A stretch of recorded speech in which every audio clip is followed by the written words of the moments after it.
เส้นสัญญาณกำลังขึ้นแล้วผู้มาเพื่อปฏิบัติก็พร้อมเราก็จะได้รวมกันสวดมนต์แล้วออกเดินจงกรมครับสำหรับเย็นวันนี้ก็คงเป็นวันเย็นสุดท้ายที่เราจะได้ประพฤติร่วมกันโอกาสของเราที่อยู่ร่วมกันมาเราคงจะเป็นเย็นสุดท้ายครับพรุ่งนี้เช้าหลังจากจนพระทหารเสร็จแล้วเราก็จะได้ขึ้นโบสถ์ครับเดินทางสิ้นสุดของเย็นวันนี้ครับจะทำการปฏิบัติในเย็นวันนี้ก็มีคุณค่าอย่างยิ่งครับเป็นความตั้งจิตตั้งใจที่เราจะเพื่อปฏิบัติร่วมกันต่อจากนั้นโอกาสที่เราได้พบกันอีกมันก็คงจะเป็นของน้อยครับท่านบอกว่าการพบกันมันเป็นของน้อย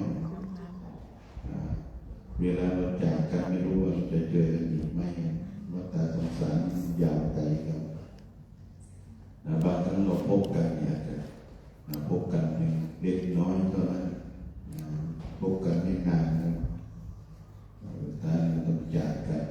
บางทีอาจจะไม่ได้เห็นกันอีกเลยในวัฏฏะสงสารก็ได้ดังนั้น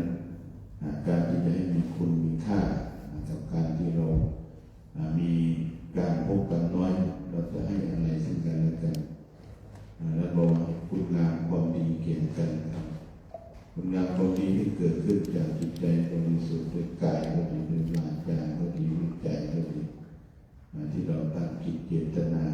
มีต่อกันแล้วพระพุทธเจ้าท่านบอกว่าให้เราตั้งจิตก่อนที่เราจะเข้ามาหาการอย่างนี้ท่านบอกว่าให้ตั้งอยู่ในความเมตตาก่อน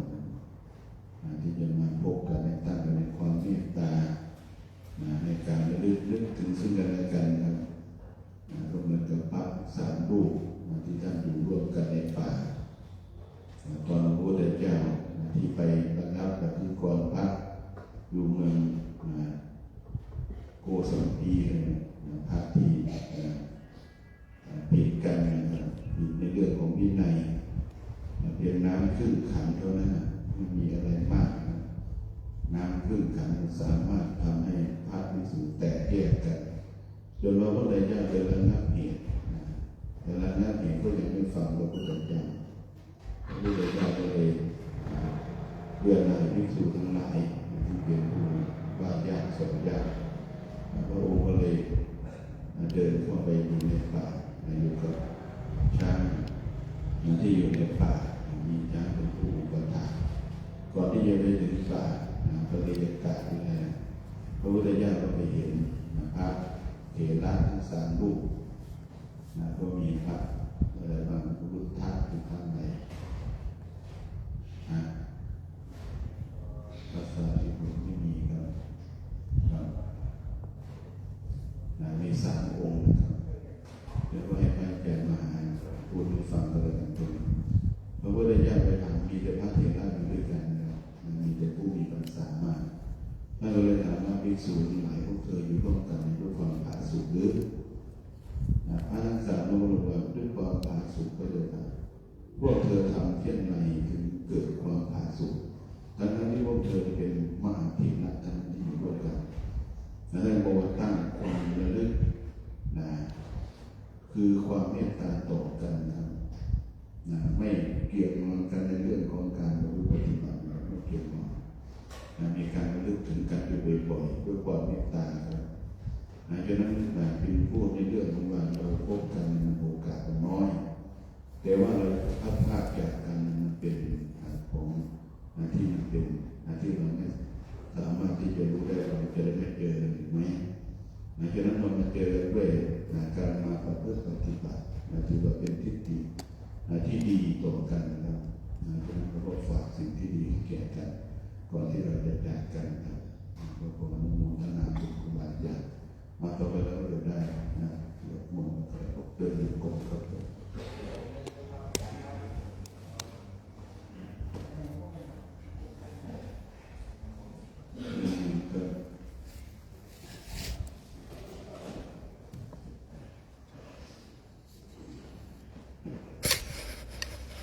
อรหังสัมมาสัมพุทโธภะคะวะตังภะคะวะตังอะภิวาเทมิสวากขาโตภะคะวะตาธัมโมธัมมังนัมมัสสามิโสปฏิปันโนภะคะวะโตสาวกสังโฆสังฆังนะมานะโมตัสสะภะคะวะโตอะระหะโตสัมมาสัมพุทธัสสะ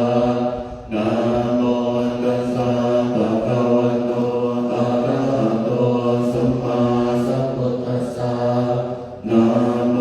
ตัสสะภะคะวะโตอะระหะโตสัมมาสัมพุทธัสสะ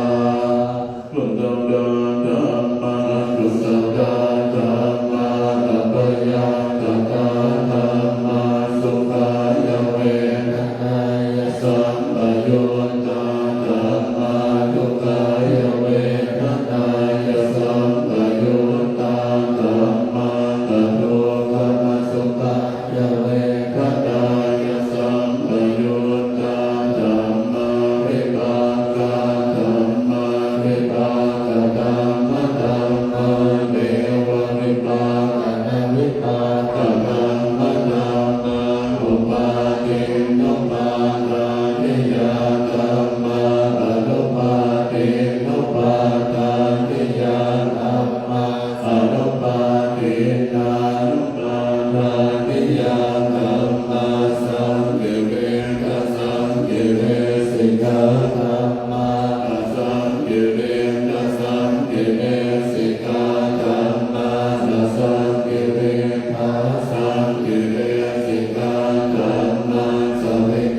โย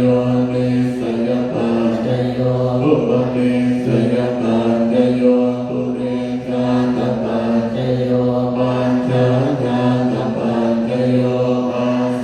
วัญปัจจโยกามปัจจโยวิปากปัจจโยอาหารปัจจโยเอการิยปัจจโยฌานปัจจโยมัคคปัจจโยสัมปโยชน์ปัจจโยวิปโยชน์ปัจจโยอาทิปัจจโย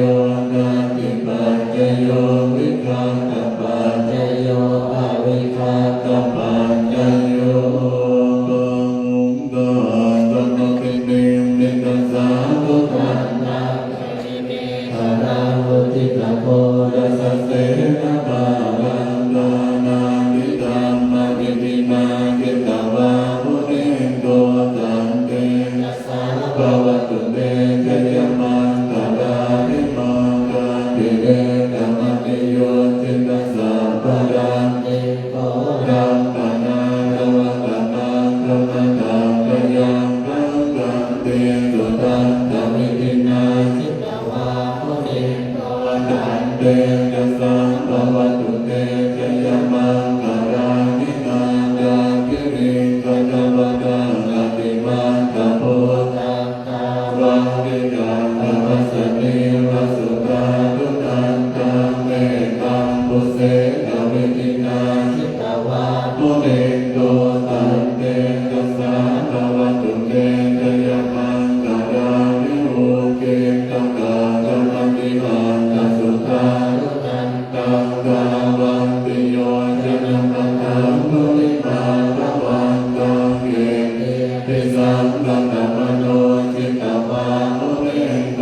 ตังเตยัสสะภวตุเตชะยมังกาดานิกังกวานกังนโมตรังกิวะกังนินิยาจินจายตุตวัจนังจนะกังยมังเท